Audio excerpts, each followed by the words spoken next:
अस्सलाम वालेकुम dear CSS aspirant. आज मैं आपको मोस्ट इंपोर्टेंट एरिया बताऊंगा। आप पास्ट पेपर को डाउनलोड करो फेडरल पब्लिक सर्विस कमीशन की वेबसाइट से और देखो, यही एरिया रिटन एग्जाम में बार बार रिपीट किया गया है। यही इसी एरिया से ही रिटन एग्जाम में पाकिस्तान अफेयर्स में सवाल पूछे गए हैं और एमपीटी स्क्रीन टेस्ट में भी यही सवाल रिपीट होते हैं।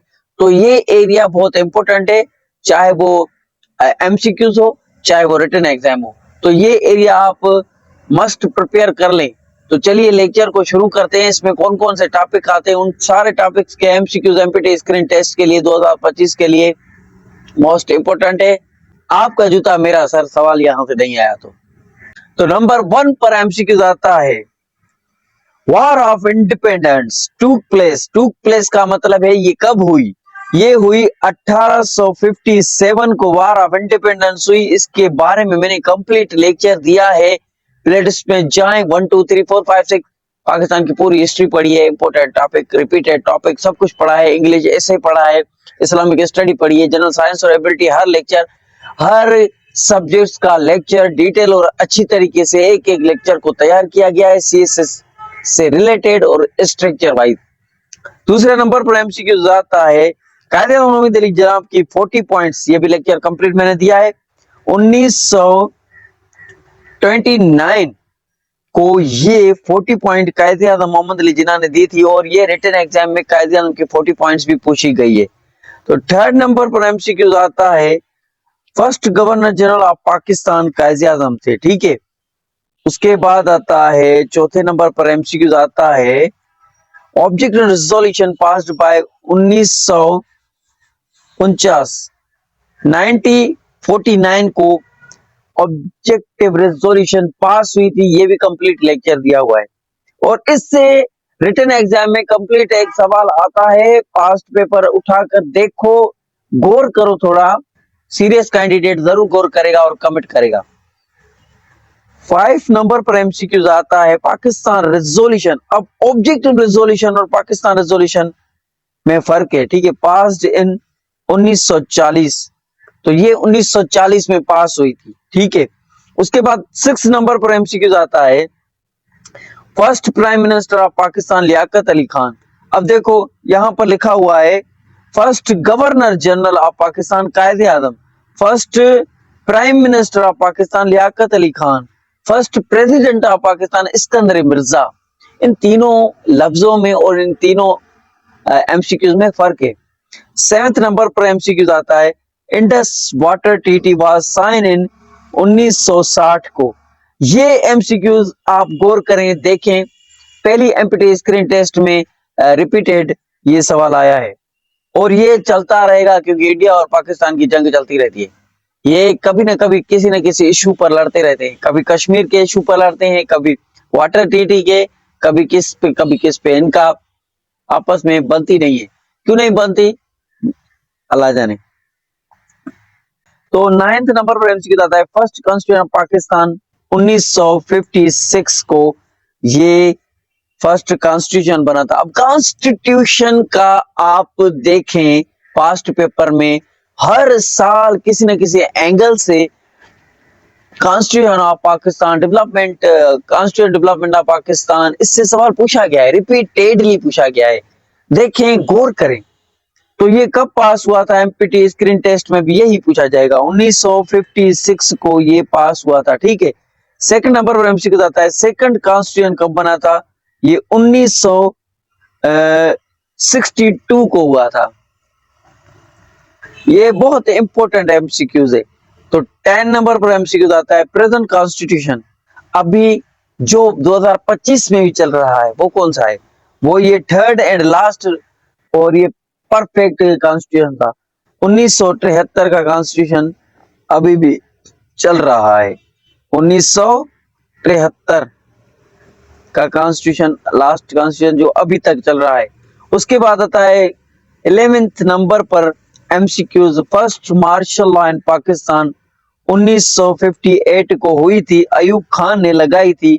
ये टॉपिक आपको कंप्लीट पढ़ना है, मार्शल लॉ वाला बहुत इंपॉर्टेंट है। और इन टॉपिक्स को इन टॉपिक्स को, ये जनरल साइंस और एबिलिटी आ गया। मैं आपको एक बात बताऊं, एक होती है पोस्ट पार्टीशन एरिया, और एक होती है प्री पार्टीशन। अब एक है पोस्ट पार्टीशन, एक है प्री पार्टीशन। पोस्ट पार्टीशन में कौन से टॉपिक्स आते हैं और प्री पार्टीशन में कौन से टॉपिक आते हैं?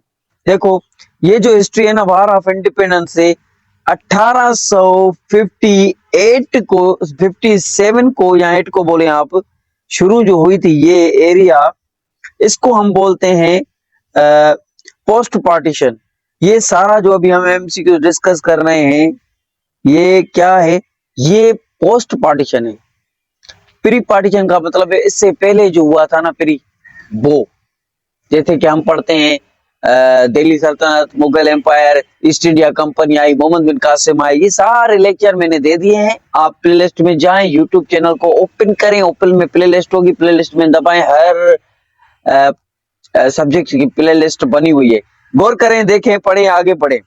आगे चलते हैं तो 12th नंबर पर एमसीक्यू आता है, शिमला एग्रीमेंट साइन इन 1972।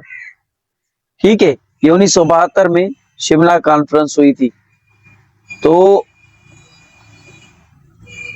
1972 में शिमला कॉन्फ्रेंस हुई थी। ठीक है, आगे बढ़ो। ये बहुत इंपॉर्टेंट एरिया है, ठीक है, जो मैं अभी आपको बता रहा हूँ। ये सारे टॉपिक रिपीटेड इनसे पूछा जाता है, ये इंपॉर्टेंट थे क्योंकि हिस्ट्री इनसे बनी है, मजबूती हुई है। अभी देखो 13 नंबर पर एमसीक्यू आता है, first female prime minister of Pakistan Benazir Bhutto.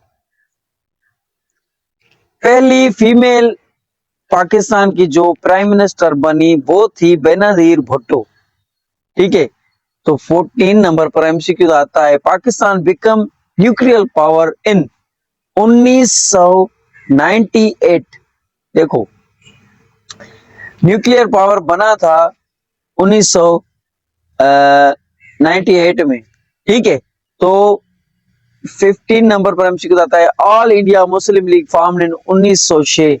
ये एमपीटी स्क्रीन टेस्ट में सवाल आया था, मैंने खुद किया था 2030 वाली एमपीटी स्क्रीन टेस्ट में, आप चेक कर लें, गारंटी देता हूं। ये फेडरल पब्लिक सर्विस कमीशन की वेबसाइट पर हर चीज पड़ी है, आपको वहां पर एक रियल और अथेंटिकल रिसोर्स और रियल अथेंटिकल नॉलेज मिलती है। तो 16 नंबर पर एमसीक्यू आता है, पार्टीशन ऑफ बंगाल अनयोल्ड इन 1911। अब 1911 में बंगाल का क्या हुआ था?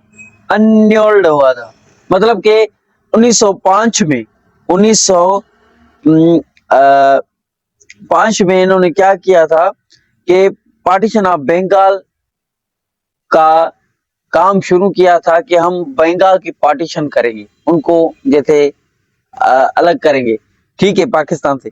तो ये 1911 में क्या हुआ ना, इसको फिर कैंसिल कर दिया गया। ठीक है, पार्टीशन को कैंसिल कर दिया गया, रोक दिया गया। बाद में इसको देखेंगे अभी आगे चलो, लेकिन बाद में इनकी पार्टीशन की गई थी। उसके बाद आता है, क्योंकि हिंदू मुस्लिम ये लड़ पड़े थे बांग्लादेश पर, तो 17 नंबर पर एमसीक्यू आता है, नेहरू रिपोर्ट पब्लिश इन 1928। ये देखो, नेहरू रिपोर्ट जो हुई थी, ये हिस्ट्री मैंने कंप्लीट दी है कि वार ऑफ इंडिपेंडेंस के बाद क्या आता है, उसके बाद क्या आता है, उसके बाद क्या आता है, उसके बाद क्या आता है, जाके पाकिस्तान आजाद होता है। ये सारे टॉपिक्स आप प्ले लिस्ट में जाए, 1 2 3 4 5 6 7 8 ब्लैक थंबनेल है उनका, और 1 2 3 4 70 लेक्चर है, प्ले लिस्ट में मौजूद है। आपको मैं आपको एक बात बताना चाहूंगा कि वार ऑफ इंडिपेंडेंस के बाद तुरंत ही आफ्टर देन क्या हुआ था, उसके बाद सर सैयद अहमद खान आए, उसके बाद दारुल उलूम देवबंद शुरू हुई थी, उसके बाद नदवत उलमाए इस्लाम शुरू हुआ था, उसके बाद फिर ये टॉपिक इस तरह से चलते आ रहे थे। खिलाफत मूवमेंट शुरू हुई, खिलाफत मूवमेंट के बाद और फिर नेहरू रिपोर्ट, फिर ये सारी चीजें चलती आ रही है, सारे लेक्चर पढ़े हैं आप, देख सकते हैं। उसके बाद 18 नंबर पर एमसीक्यू आता है, Lahore resolution, Pakistan resolution. Lahore resolution भी कहा जाता है इसको, पाकिस्तान रेजोल्यूशन भी कहा जाता है। वाद मूव्ड बाय ए के फजल हक। देखो इसको आगे लेके चला फजल हक, ठीक है। 1900 कंप्लीट लेक्चर देखेंगे, राहुल रेजोल्यूशन का पढ़ा है, आपको सब कुछ समझ में आ जाएगा। लेकिन एमसीक्यू इस तरह से याद करने होते हैं। अगर एक एक टॉपिक को अगर मैं यहाँ पर डिटेल में डिस्कस करूंगा तो एमपीटी स्क्रीन टेस्ट के लिए आपको डिफिकल्टी नहीं होगी। जो अभी एमपीटी स्क्रीन टेस्ट की तैयारी कर रहे हैं वो कैसे तैयार करेंगे सारा ये। तो 90 नंबर पर एमसीक्यू आता है, क्रिप्स मिशन केम इन 1942। अब क्रिप्स मिशन क्या है, ये अंग्रेज थे जो कि इंडिया के अंदर आए, ठीक है, कि आप हिंदू मुसलमानों के लिए एक रिफॉर्म्स लेके आए। आप इस तरह से कंट्री बनाएंगे, आप इस तरह से कानून को फॉलो करेंगे, ये इसमें कुछ ऐसे डॉक्यूमेंट्स लिखा हुआ था, ठीक है। पढ़ा है कंप्लीट लेक्चर, आप जाके यूट्यूब चैनल पर देख सकते हैं। लाइक कमेंट और सब्सक्राइब जरूर करना। Thank you thank you thank you. तो 20 नंबर पर एमसीक्यू आता है, कायदे आजम डाइड इन 1948। 1948